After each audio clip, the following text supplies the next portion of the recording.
रूहानी तरक्की के मैदान में न्यू लाइफ इंस्टीट्यूट मुख्तलिफ खिदमात में सरगर्म अमल। मसलन रूहानी तरक्की के लिए बाइबल मुकद्दस पर मबनी पैगामात उर्दू और अंग्रेजी जबान में बेशुमार नायाब तसानी, रूहानी तरक्की के लिए ऑडियो और वीडियो बाइबल मैसेजेस, हर खास आम के लिए बिला मुआवजा सर्टिफिकेट लेवल के online Bible courses, open air इबादत और यूथ सेमिनार्स और मजीद बहुत कुछ जानने के लिए विजिट कीजिए www.newlifeinstitute.org।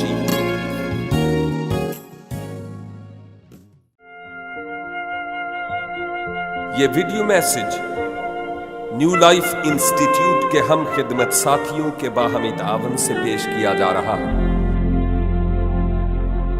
कलाम खुदा तमाम दुनिया के लोगों के लिए है और खुदा की मोहब्बत भी ऐसी है जो कुल जहान के लोगों के लिए है। और आज मैं अपनी खुशकिस्मती समझता हूं और खुदा की ऐन मर्जी अपनी ज़ात के लिए समझता हूं कि उसने मुनासिब समझा कि इस अहम तरीन मौजू पर मैं आपकी खिदमत में कुछ देर के लिए बात कर सकूं। केवल इसके कि मैं इस मौजू पर कुछ कहूं, मैं आपकी खिदमत में किताब मुकद्दस से एक हवाला तलावत करना चाहता हूं।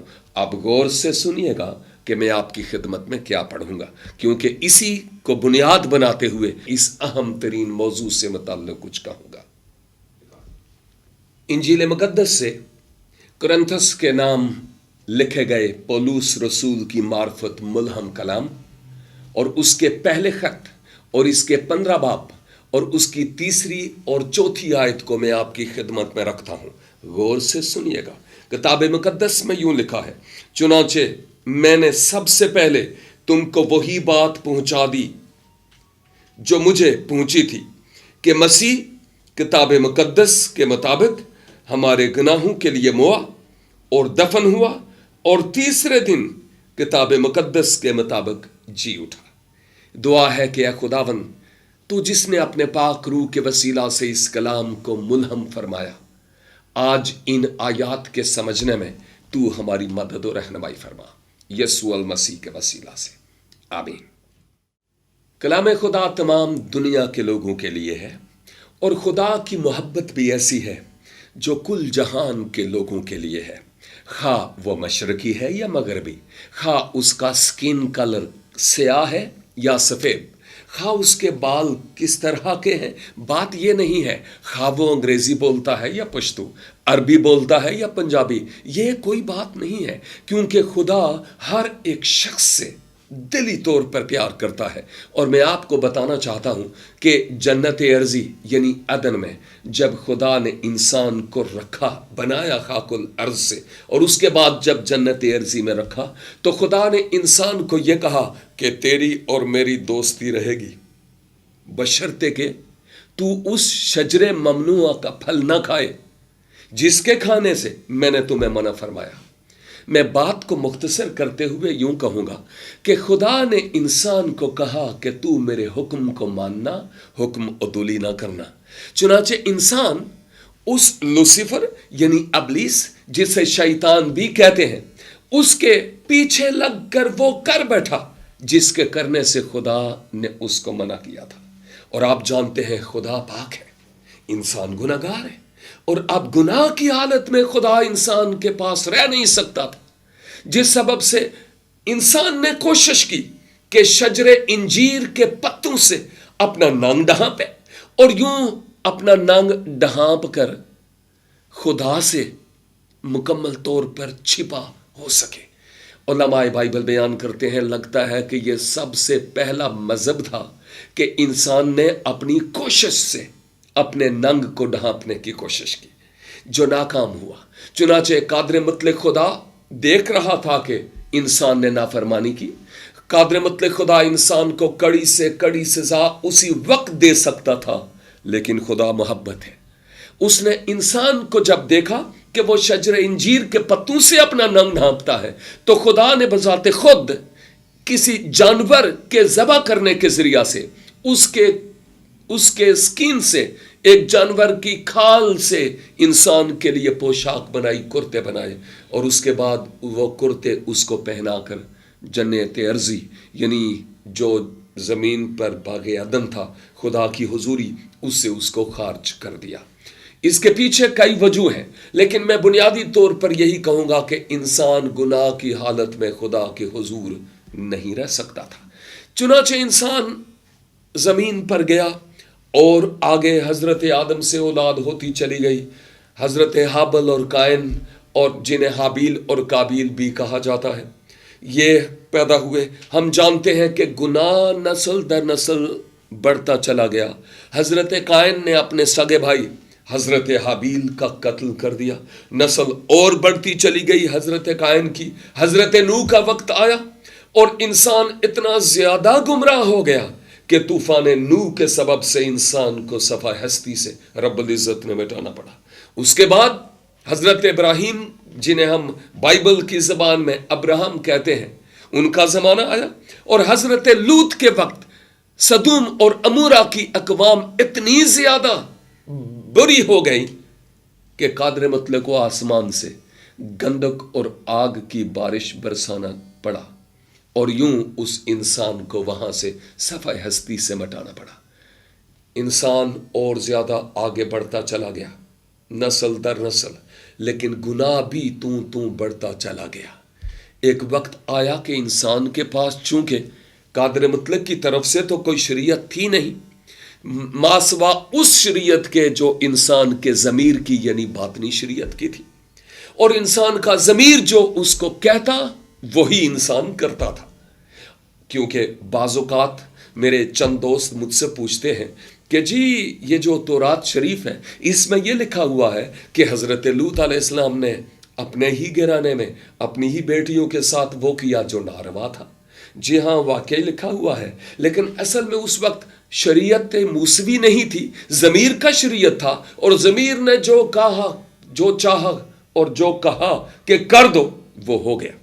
جو آگے نسل انسانی بڑھی، ہم قادر مطلق کی نافرمانی میں بھی بڑھتے چلے گئے، لیکن ایک وقت آیا کہ خدا نے چاہا کہ اس انسان کو میں اپنا معیار دوں کہ میرا پاکیزگی کا معیار کیا ہے، میں کیا چاہتا ہوں۔ چنانچہ خدا نے کوہ حرب، کوہ سینا پر سے حضرت موسیٰ کی معرفت انسان کو یعنی اس وقت قوم بنی اسرائیل کو، اہل یہود کو شریعت دی، جس کو ہم شریعت موسوی بھی کہتے ہیں، جس کو ہم 10 احکام یا احکام عشرہ بھی کہتے ہیں، اور اس کے علاوہ بھی اس شریعت میں بہت ساری اور باتیں تھیں، ان کا میں تذکرہ کرتا ہوں۔ شریعت موسوی دی گئی، اس کا مقصد یہ تھا کہ انسان کو گناہ کی تمیز ہو۔ اس سے پیشتر میں نے کہا کہ خدا کی طرف سے دیا گیا کوئی پیمانہ انسان کے پاس نہ تھا۔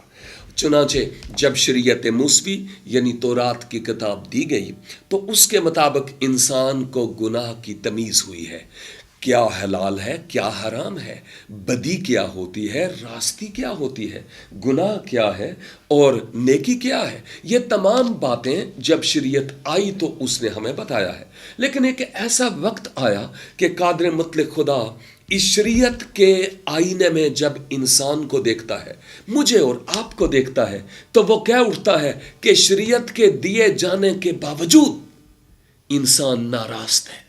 اور چنانچہ انجیل مقدس میں رومیوں 3:10 میں وہ فرماتا ہے، کوئی بھی راست باز نہیں، ایک بھی نہیں، سب نے گناہ کیا اور خدا کے جلال سے محروم ہے۔ یہ 3:23 آیت تھی۔ چنانچہ خدا یہ ہمیں بتا رہا ہے کہ شریعت پر عمل پیرا ہونے کے اعتبار سے کوئی بھی بشر خدا کے اس معیار کو اپنا نہیں سکتا، کیونکہ اگر ہم شریعت پر تکیہ کرتے، اگر ہمارا شریعت پر دار و مدار ہوتا، انحصار ہوتا، نیکیوں پر بل بوتا کرتے یا ان پر بھروسہ کرتے، تو پھر ہمیں 100% پاکیزگی کے اعتبار سے نمبر لینے کی ضرورت تھی۔ کیا آپ کے 100% نمبر ہو سکتے تھے؟ میرے تو نہیں بابا۔ چنانچہ جب اتنے نہیں ہو سکتے تھے تو پھر کون خدا کی حضوری میں جا سکتا تھا؟ غور سے سنیے گا، میں اکثر کہتا ہوں کہ اگر خدا عدل کرتا تو ساری دنیا کے لوگوں کو، تمام مذاہب तमाम लोगों को, हाँ उनको अंग्रेजी आती है या उर्दू, उन तमाम लोगों को वो जहन्नम में डाल देता, इसलिए कि खुदा आदिल है। गुनाह की हालत में तो कोई उसकी हुजूरी में जा नहीं सकता। अगर वो अदल करता तो सारी दुनिया के लोगों को जहन्नम में फेंक देता। लेकिन आप जानते हैं खुदा का यह मकसद कतई तौर पर नहीं था इंसान के बनाने में कि उसको जहन्नम में फेंकूं। कलाम मुकद्दस में हजरत यसाया की मार्फत, यसाया 43 बाब में खुदा अपने ममसू की मार्फत फरमाता है कि मैंने इंसान को इसलिए बनाया कि वो मेरी हम्द करे। गोया खुदा का कतई तौर पर मकसद नहीं था कि इंसान नारे जहन्नम में जाए। चुनाचे खुदा ये नहीं चाहता था कि इंसान जहन्नम में जाए। और बाय द वे एक और बात करने दीजिए मुझे, बड़े राज की बात है, और वो ये कि खुदा के कलाम में शुरू से आखिर तक कोई एक भी आयत ऐसी नहीं जिसमें यह लिखा हुआ हो कि खुदा ने इंसान को इसलिए बनाया कि उसको जहन्नम में झोंके। कोई एक आयत भी ऐसी नहीं जिसमें यह लिखा हुआ हो। अगर लिखा है तो यह लिखा है खुदा ने इंसान को इसलिए बनाया कि वो मेरी बोलिए बोलिए हाँ हम्द करे, इसलिए खुदा ने इंसान को बनाया है, जहन्नम में फेंकने के लिए नहीं। लेकिन मैं आपको बताना चाह रहा हूं मत्ती की इंजील 25 बाब और उसकी 41 आयत में लिखा है, यीशु मसीह उस वक्त अपनी बाईं तरफ वालों से कहेंगे, ऐ मलऊना, मेरे सामने से उस हमेशा की आग में चले जाओ जो किसके लिए? अब्लीस और उसके फरिश्तों के लिए तैयार की गई है। इसका मतलब यह है कि जहन्नम इंसानों के लिए नहीं, अब्लीस के लिए तैयार की गई थी। लेकिन अब इंसान को वापस उस मकाम पर जहां से गिर गया था लाने के लिए खुदा ने खुद इंतजाम किया। इंसान के लिए यह एक अहम तरीन और जरूरी बात है हमारे जानने के लिए कि हमारी निजात का इंतजाम, हमारे गुनाहों की मुआफ़ी का इंतज़ाम, हमारी फलाह का इंतज़ाम, रास्तबाजी के हुसूल का इंतज़ाम ज़मीन वालों की तरफ से नहीं हुआ बल्कि आसमान वाले की तरफ से हुआ। और वो क्या हुआ? इंसान की सरिश्त में एक बात मौजूद थी कि उसके गुनाहों के लिए कोई कुर्बानी हो। कौम बनी इसराइल कुर्बानी पर कुर्बानी देते रहे। एक दिन तो साल में कुर्बानियों के लिए मखसूस था, उसको यौम कुफारा के तौर पर याद किया जाता है। उस रोज जो उनका इमाम आजम होता था, चीफ हाई प्रीस्ट, सरदार काहिन, वो पूरी कौम के बिहाफ पर कुर्बानी किया करता था। लेकिन ये कुर्बानियां इब्रानियों के खत में लिखा हुआ है इंसान को रब से मिला नहीं पाई। जब खुदा ने देखा कि इंसान खुद अपनी नेकियों के सबब से मुझ तक पहुंच नहीं सकता, तो बाइबल का खुदा यह कहता है कि उसने फिर जिस्म इख्तियार किया। फिलिपियों 2 बाब आप बाद में पढ़ के देख लीजिएगा।